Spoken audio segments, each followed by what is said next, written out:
Yeah, Dad was he was a lifer at Coca-Cola in the plant here in the south of Peterborough as well, and yeah, that's Mom and Dad are both actually from the Bancroft area, Okay. and they migrated this way after to find work and settled in Peterborough, Ontario. Dad's one of six, Mom was one of 11. But farmers, right? Yeah. Like they Yeah. then up north in Bancroft. Dad was from the other side, like Maynooth, and Mom was from this side of Bancroft, Cardiff, and I think both were raised on a farm. And I remember from a young age, slugging wood. We'd go up to Bancroft every weekend. They'd visit their brothers and sisters, my aunts and uncles, and from a young age, having to carry the loads of wood out of the back of the truck with Dad, and that was something that certainly was instilled at me with me at a young age for sure. How big of an influence was he and your mom in your career and now you as a father? Because I know, you're a busy guy, but you always make time for your kids.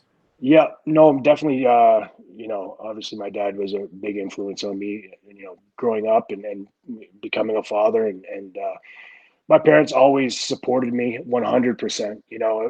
If you think back to, I don't know, maybe 1995, 96, where I remember telling my mom, because at the time, I graduated from Kenner in 94, but back in those days, we would hang around for another year, right? Yeah. And especially the Kenner guys, to play sports and win championships. And that's what we did. And so, I was like 96, probably. I told my mom and dad that, I don't know if I really want to go to college.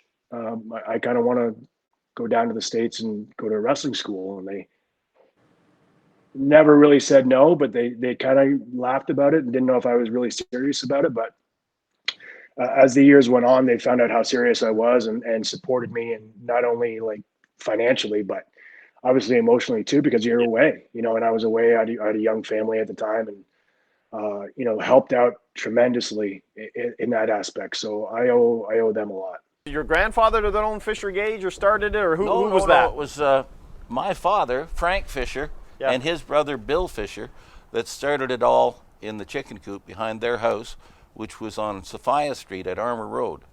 And I've got a secret to tell you. This has never been told. This is a secret. But they started out making egg beaters, and it was called the Fisher Egg Beater. Right. And it was an amazing egg beater, and you could whip an egg in a saucer, and you still see them around. They sell for about $40 each now. And my ex-wife was doing some research. She found a advertisement for a previous egg beater that was exactly the same that came from England. And so they basically ripped off this patent and started their egg beater company. Now, I hope this doesn't get out.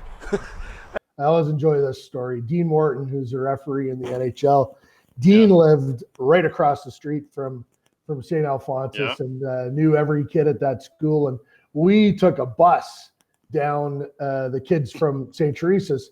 There was 4 or 5 of us had to take a bus down to St. Alphonsus. And we didn't know any of the kids there. And Dean was an excitable kid. And he punched me in the stomach like every day for the first 4 days of the week. And I can remember on like the Friday morning, or I was crying before I went to get on the bus, and my dad, Frank, who worked for Otis Elevator in Peterborough for a long time, some people might recognize him.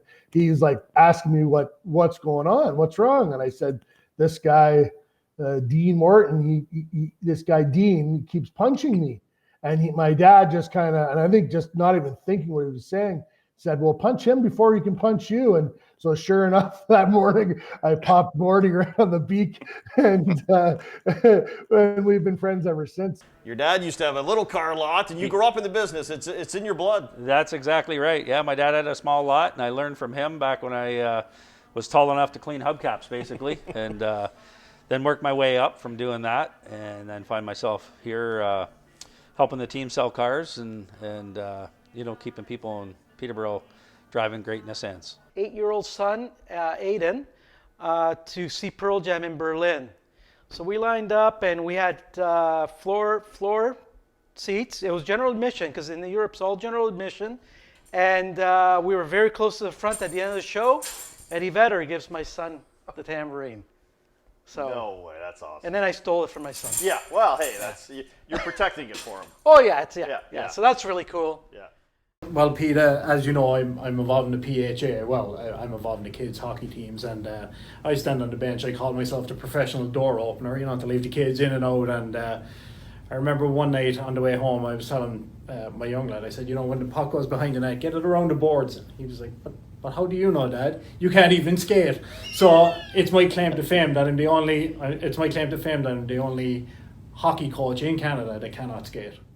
Hometown PTBO with Pete Dalladay, presented by Trans Canada Nissan.